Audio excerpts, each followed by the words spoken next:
Halo semuanya, selamat datang kembali. Apa kabar kalian semua? Semoga baik-baik saja. Pada video kali ini kita akan membahas spoiler lanjutan dari sebuah film animasi yang berjudul Legend of Martial Immortal.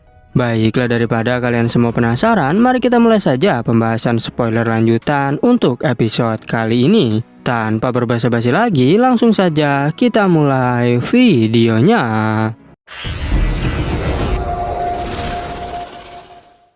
Cerita ini berlanjut, kita diperlihatkan Zhao Ao yang berkata bahwa setelah peta langit dipindahkan ke pasukan surgawi, maka Ren Huang pasti akan menjadi sangat kewalahan. Ye Chen yang mendengar perkataan itu pun menyetujui hal tersebut. Lalu Zhao Ao juga memberitahu jika aku datang ke sini ingin menanyakan sesuatu kepadamu. Namun Ye Chen menjawab bahwa diriku sudah tahu apa yang ingin kau tanyakan sebelum kau mengatakannya. Dan Dacu memang telah membentuk reinkarnasi mereka sendiri. Jadi kau bisa mencari Yue Jisun mulai hari ini. Zhao Ao yang mendengar penjelasan itu menjadi sangat senang. Dirinya bertanya, apakah kau serius mengatakan hal ini? Ye Chen segera mengiyakan pertanyaannya.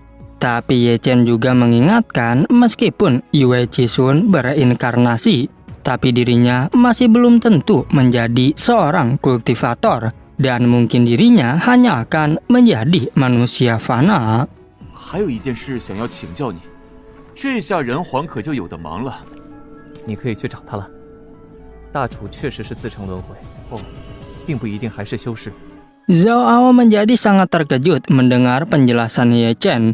Tetapi Ye Chen menjelaskan bahwa semua itu tergantung pada keberuntunganmu. Zhao Ao mengatakan, meski apapun yang terjadi, aku pasti akan menemukannya. Setelah kepergian Zhao Ao, Ye Chen berkata bahwa sebenarnya diriku juga tak tahu apakah Yue Jisun benar-benar memiliki reinkarnasi. Diriku juga meminta maaf karena telah berbohong kepadamu.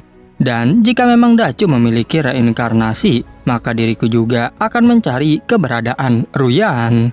Saat Ye Chen sedang merenung, tiba-tiba saja datang Cusuan menghampirinya.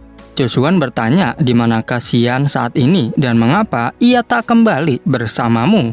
Ye Chen menjawab jika Xian telah bergabung bersama Ren Huang.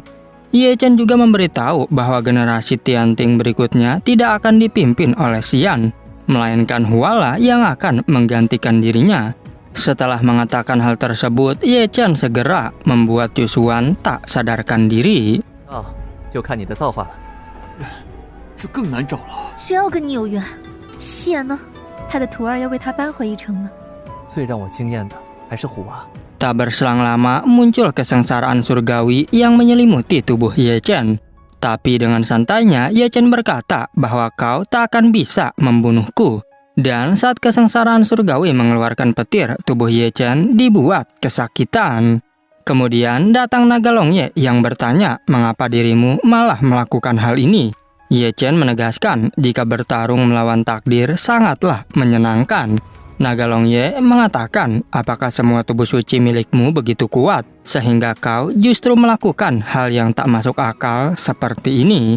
Ye Chen menjelaskan bahwa saat ini diriku berharap penglihatan tentang iblis yang akan menyerang 7 kejahatan segera muncul. Naga Longye tentu sangat kesal mendengar perkataan Ye Chen. Dirinya menegaskan jika iblis Chongqisa muncul itu akan menjadi bencana besar, karena semua makhluk hidup pasti kembali jatuh ke dalam era kegelapan. 你灭不了我，你以为我会怕吗？战斗，其乐无穷啊！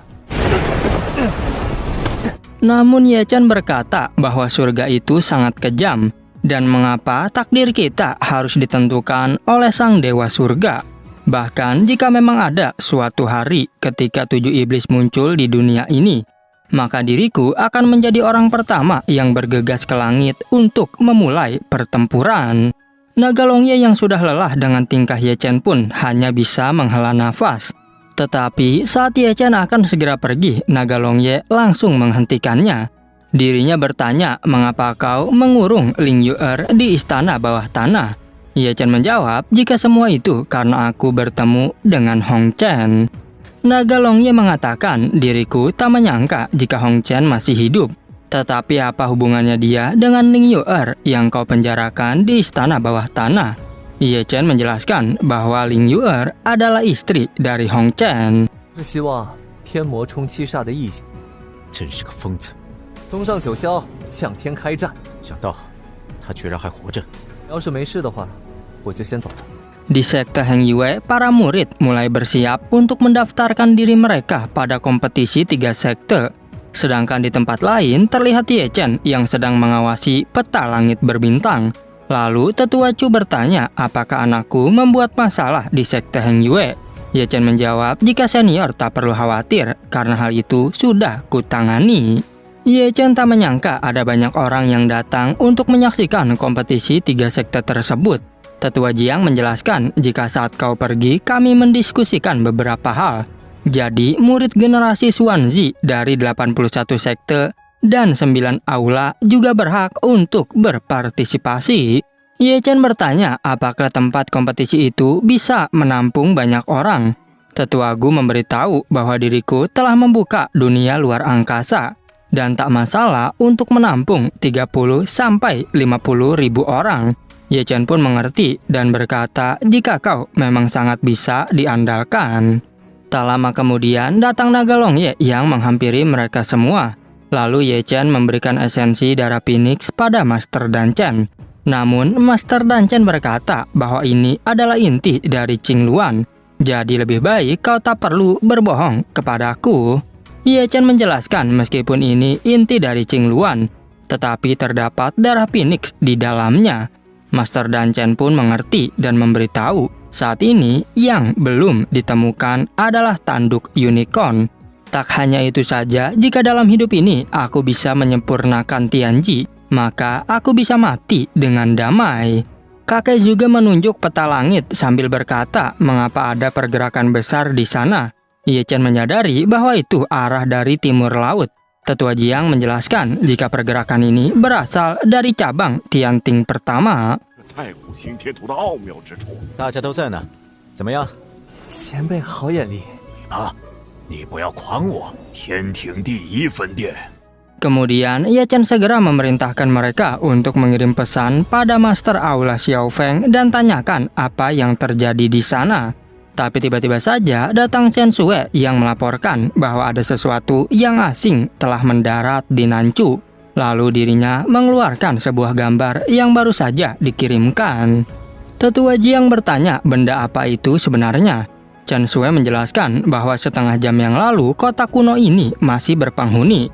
Namun seperti yang kalian lihat, jika saat ini kota tersebut sudah hangus terbakar. Chen Sue berkata karena kedatangan benda asing tersebut yang menyebabkan kota kuno ini menjadi gersang dalam sekejap. Tak hanya itu saja, bahkan tak ada satu orang pun di antara mereka yang berhasil selamat. Ye Chen penasaran, apakah dirimu tahu benda apakah itu sebenarnya? Chen Sue menjawab bahwa semuanya masih dalam penyelidikan. Sementara Tetua Su mengatakan mungkinkah itu adalah serangan diam-diam dari Bei Chu. Tetua Gu menegaskan bahwa itu tak mungkin karena ada penghalang di semua sisi. Sehingga hanya sedikit orang yang bisa menerobos dan juga masuk. 可知是何物？整个古城瞬间化作焦土。北楚鲜有人能突破进来，是北楚搞的偷袭。 Tanpa diduga, muncul seorang pria berjubah serba hitam dari gambar tersebut. Yang mana pria itu langsung mengeluarkan kekuatannya yang membuat Chen Sue kesakitan. Naga Longye segera memeriksa peta langit berbintang. Dan dirinya sadar karena cahaya orang berjubah hitam tersebutlah yang menutupi semua orang di sana. Dan jelas sekali jika orang ini bukan dari alam kuasi surga biasa. Ye Chen berpikir jika mata pria itu berada di tingkat yang sama dengan mata immortal. Mereka semua dibuat terkejut dengan pergerakan pria berjubah hitam. Lantas Naga Longye menjelaskan bahwa itu adalah teknik rahasia. Karena setelah meninggalkan pengepungan, dia bisa menurunkan kecepatannya. Ye Chen pun segera memerintahkan Chen Sue untuk mengirim perintah pada aula cabang ketiga, ke-6 dan ke-8 agar menghentikan orang tersebut dengan cara apapun. Chen Sue pun mengerti dan akan segera melaksanakannya.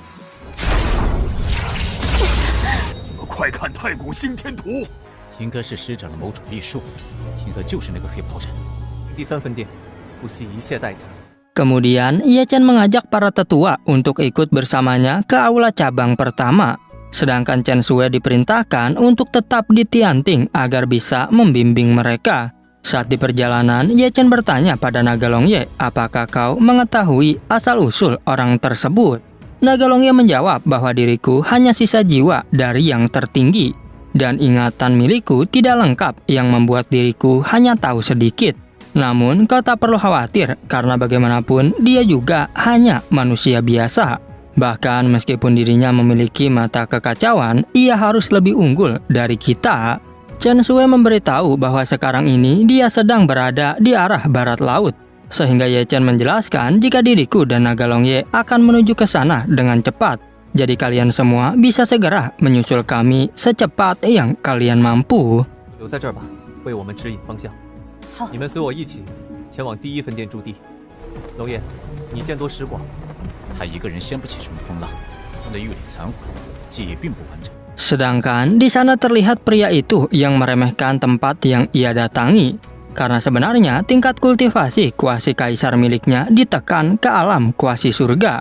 Tapi tiba-tiba saja Ratu Tianxuan berkata jika dirimu benar-benar sangat sombong. Pria tersebut bertanya, lalu mengapa dirimu tak berani menghalangi jalanku? Ratu Tianxuan menegaskan bahwa untuk menghancurkan dirimu, aku tak perlu sampai turun tangan sendiri. Sementara itu, Master Fuya meminta izin agar sebaiknya diriku saja yang membunuhnya. Ratu Tianxuan menjawab, kau tak perlu melakukan hal itu. Namun Master Fuya menjelaskan jika pria ini adalah variabel yang tak diketahui. Sang ratu mengatakan jika sebenarnya diriku sudah mengetahuinya. Tapi reinkarnasi tanah ini telah terekspos karena erosi waktu. 竟被压制在准天界，无需我亲自动手。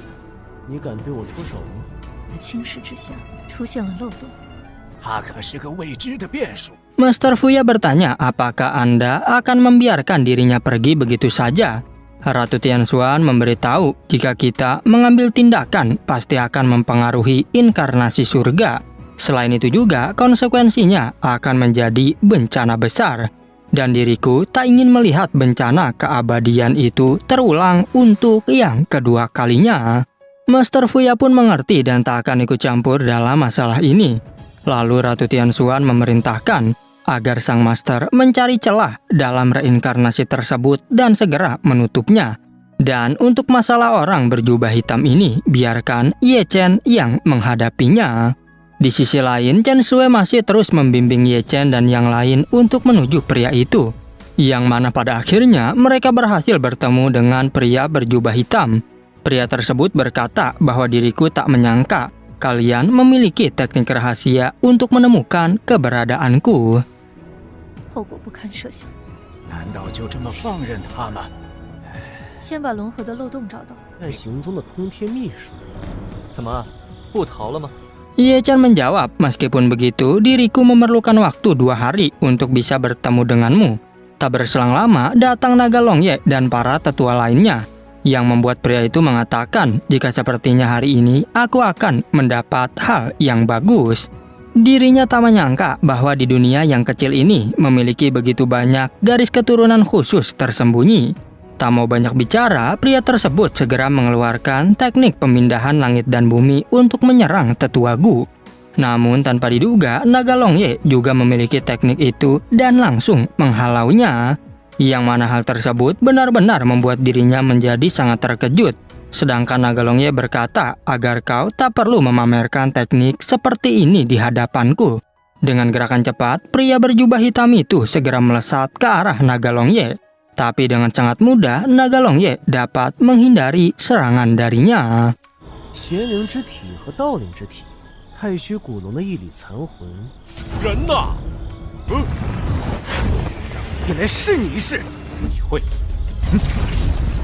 Dan kini justru dirinya yang malah terkena serangan dari Naga Long Ye. Tak berhenti sampai di situ, mereka berdua kini beradu kekuatan. Bahkan tetua Gu terkejut karena pertama kalinya ia melihat Naga Long Ye bertarung. Ye Chen mengatakan bahwa sepertinya kultivasi Naga Long Ye sangat dekat dengan alam surga. Tak mau menyerah, pria itu kembali mengeluarkan kekuatan penuhnya untuk menghadapi sang naga.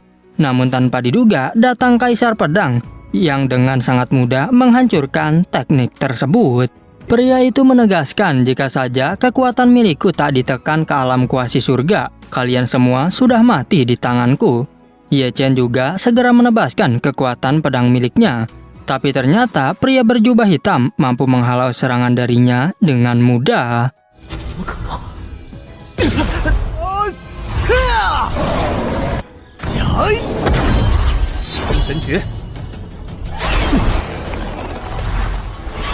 Namun ternyata kini tubuh pria tersebut malah disegel oleh mereka. Tetapi lagi-lagi dengan sangat mudahnya ia dapat menghancurkan segel itu, sehingga dirinya segera mengeluarkan kekuatan untuk menyerang Ye Chen. Ye Chen langsung menahan serangan pria itu menggunakan teknik luar angkasa. Pria itu menyadari jika dirinya kini telah berada dalam kondisi yang lemah. Dan karena hal itulah ia tak bisa bertarung dalam jangka waktu yang lama. Ye Chen yang sadar jika pria ini akan lari pun langsung menyerangnya kembali. Pria berjubah hitam bergegas mengeluarkan sebuah pagoda dari tangannya. Tapi dengan gerakan cepat, Ning Xuang menyerang dirinya lebih dulu. Yang mana hal itu membuat pria tersebut berteriak kesakitan.